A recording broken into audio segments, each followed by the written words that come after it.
They've instructed us that we should not be discussing it.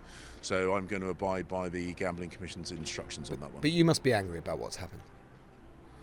Well, as I say, from what I've seen, if I've got to be very, very careful because, as I say, the Gambling Commission have told us not to discuss it. But people in campaigns should be focusing on the campaigns. They've got jobs to do. They should be focused exclusively on doing those jobs, and candidates should be focused exclusively on serving the people that working with the people that they seek to represent in Parliament. So my views on that are clear and long-standing. But as I say,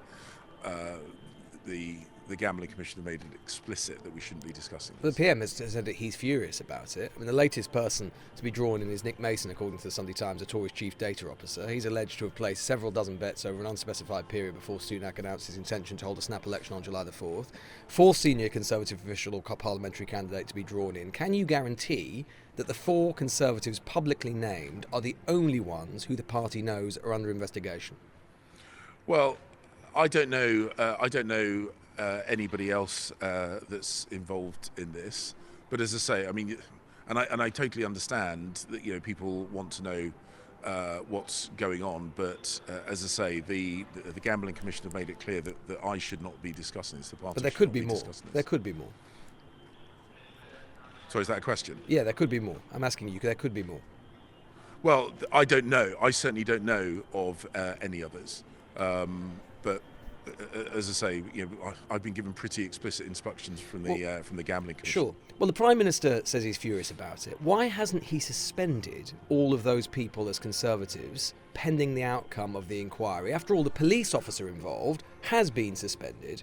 Why is the police officer suspended? His bosses have suspended him. Why won't the Prime Minister do the same to his subordinates? Well, for the same reason that I suspect Keir Starmer didn't stand down when he was being investigated. No, I'm not asking about Keir Starmer, Home Secretary. Well, no. I'm asking about, you're responsible for the police. The police officer involved has been suspended pending the outcome of the inquiry. Why not the Conservatives as Conservative candidates or Conservative members?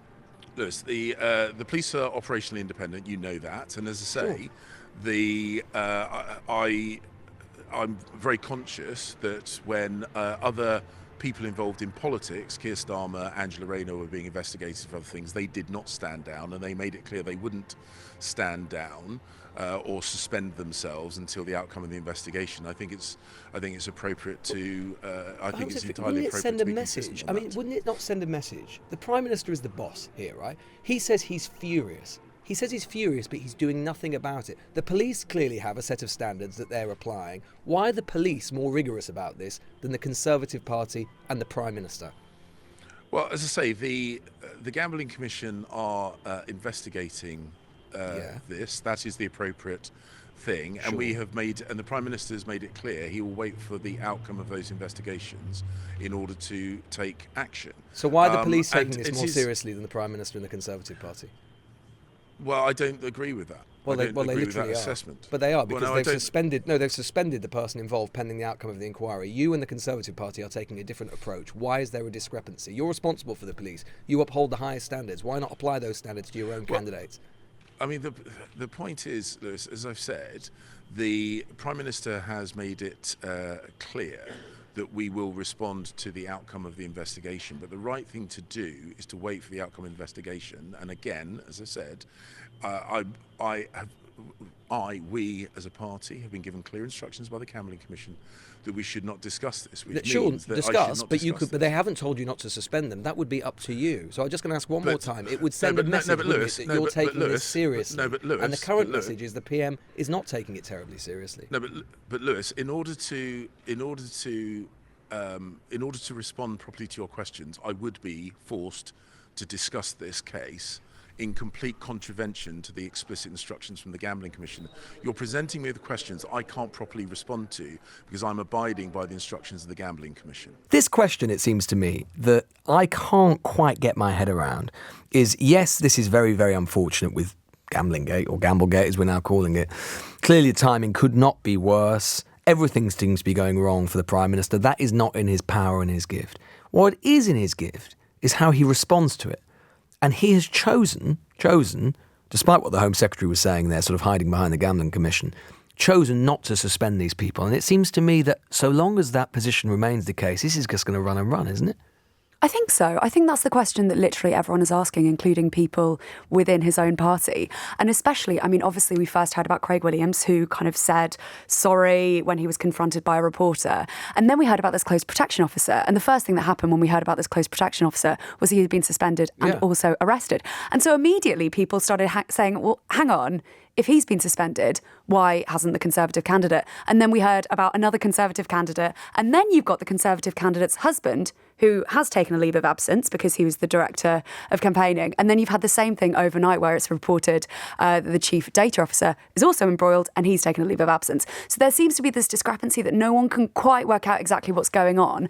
And it doesn't look great for Rishi Sunak, the things that sort of people are asking. No, and I was picking it up with the Home Secretary there. Didn't have time to completely go into it. But this justification that they can't act because the Gambling Commission is looking into it. I mean, this is not true, is it? I mean, ultimately, it's certainly true to say that I'm sure there are things that they might not be able to say as a result. Details they might not be able to go into.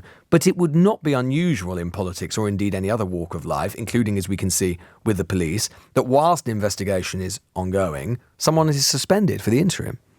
Yeah, I think so. And also, I mean, I kind of mentioned it there, but the fact that Craig Williams, who is a Conservative candidate, basically did acknowledge some sort of wrongdoing by saying sorry, it did feel like that was acknowledging something, and then obviously nothing happened to him. So the line that, you know, they'll be booted out of the party if they're found to have done anything wrong doesn't quite seem to stack up.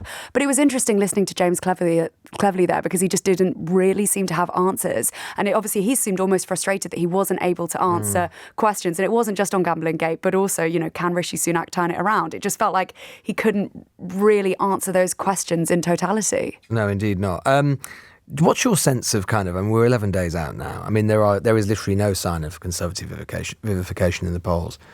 What's your sense talking to Conservatives about where they think or what they're thinking? Is there anything they think that could take place or happen that could make any difference at this point now, or do they think it's completely baked in? I think people think it's completely baked in. I mean, people say things like, if Keir Starmer punched someone on the street, things wouldn't change. You know, I was speaking to one Conservative candidate, I said, can anything turn it around? And they said, never say never. But no. I mean, that is the feeling, and those sort of events like manifesto launches, like those debates have mostly taken place now. So it just doesn't feel that likely. And I mean, questions, the headlines are about this scandal rather than being about policy. And, that's obviously frustrating for the Conservatives. But that makes it more and more inexplicable that they're not shutting it down. I mean, Sunak could have a line, couldn't he, where he said, look, as soon as this came to my attention, these people, feet didn't touch the ground, they were gone until the outcome of the investigation is over. But he's not doing that. No, he's not doing that. And also he can't answer, we had him on Friday when he was asked, could there be anyone else? And you just asked James Cleverly that as well. And the answer is not emphatically no. Well, that's the thing. So people might conclude, or at least suspect, that maybe he can't do that because there's the possibility that this runs deeper and wider within the Conservative Party, maybe even at the top of the Conservative Party. Not Sunak himself, but maybe there's been speculation about maybe members of the cabinet. Well, there's been lots of rumours, yeah. I mean, one thing that someone said to me this week that I thought was really interesting, someone who used to work in Downing Street, was they were like, there's been so much insider knowledge for such a long time. This could actually, be across parties. There could be things like people betting on what's going to be in the budget and things like that. And they were like, actually, I think there could be way more to come out, not just on the election date, but on sort of this in general. Yeah. We should talk about Labour briefly, shouldn't we? I mean, I'm quite struck. I mean, I've been talking to Labour people, I'm sure you have as well. There is a real concern, isn't there, behind the scenes, that the poll numbers, as robust as they appear to be, are not necessarily translating on the doorstep in the way that they might hope. And that there is, I mean, it's understandable to some extent, it's just natural nervousness, but there's a skittishness about turnout, about how many polls there are showing such a vast lead, and worried about their own vote getting out on the day. Yeah, definitely. I mean, I think it is genuine. Obviously, in elections, everyone's doing a lot of expectation management. The Labour Party is never optimistic about anything. No, exactly. Yeah. But I do think it's genuine. I mean, they've got this line, haven't they, that a quarter of people are undecided or not completely sure on how they're going to vote. And apparently there's sort of no sense of celebration in Labour HQ. It's weirdly calm and no one wants to be the person to screw it up. But they basically think, I don't think that they might lose the election. I think they do genuinely think there's a chance that if things went wrong, there could be a hung parliament as opposed to these sort of massive landslides. But even with the polls are so different. Even though, Labour are seen to be in the lead in all of them, they are so very different numbers, especially in the MRP polls. So I think there is genuine nervousness.